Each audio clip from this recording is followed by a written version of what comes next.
So, good morning. Good morning sa ating mga kaplantita, kaplantito dyan. Sa aking mga kananay, kamama.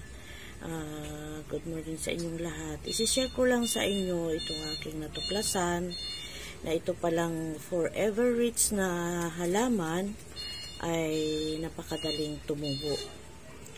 Ito ay parang na-surprise din ako dahil may nalaglag na dahon sa kanya. Ayan, nalaglag yung dahon. Ito pala ay parang natubo pala yung dahon niya. Pinabayaan ko lang dahil busy nga ako, hindi ko na kikita yung mga nalaglag na dahon. Ito, tumutubo pala yan siya. Ganyan pala yan siya kadali. Padamihin ang ating forever rich na halaman.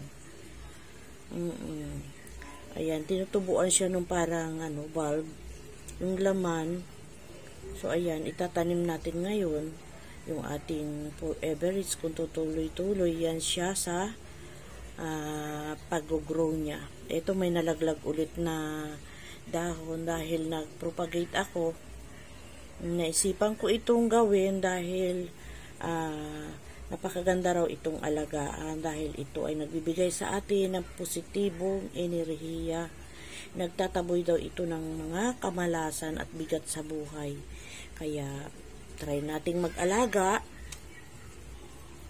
So ito meron akong iniripat. Meron akong nito, yung malago na siya. Nilalagay ko siya sa lamesa. Ayan. Maganda raw itong ilagay sa ating mga dining room, sa mga living room, sa mga center table. Ayan. Ganun yung aking napanood. So, ganun pa man. Wala namang mawawala kung tayo ay maniniwala. Wala namang mawawala sa atin kung yan ay paniwalaan natin. Kung totoo nga ba. Kaya nga inatry natin. Gusto natin siyang mapatunayan na may katotohanan na ito daw ay nagbibigay ng magaang pamumuhay. Ganun pa man, talagang mas maigi na yung tayo naghahanap buhay ng normal. Maghanap buhay at manalangin, manalig sa ating kakayanan kung paano tayo magkakaroon, makakaipon ng ating mga pangangailangan at magkakaroon mga panggasto sa araw-araw. Hindi naman sinasabi doon na pag nag-alaga ka nito as in, araw-araw may madating sa iyong kabuhayan. Maghahanap buhay pa rin tayo. Diba? Maghahanap buhay pa rin. Mas maigi na rin yung kita'y naghahanap buhay.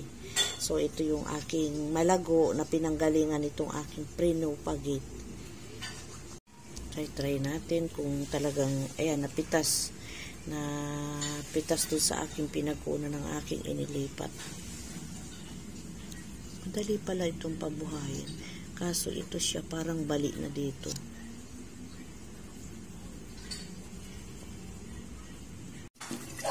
Tingnan natin kung magsasucess yan.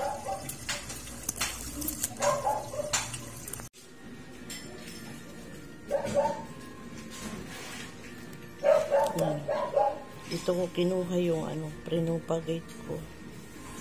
Diyan din ang galing yung yung nalaglag na dahon na tumubo.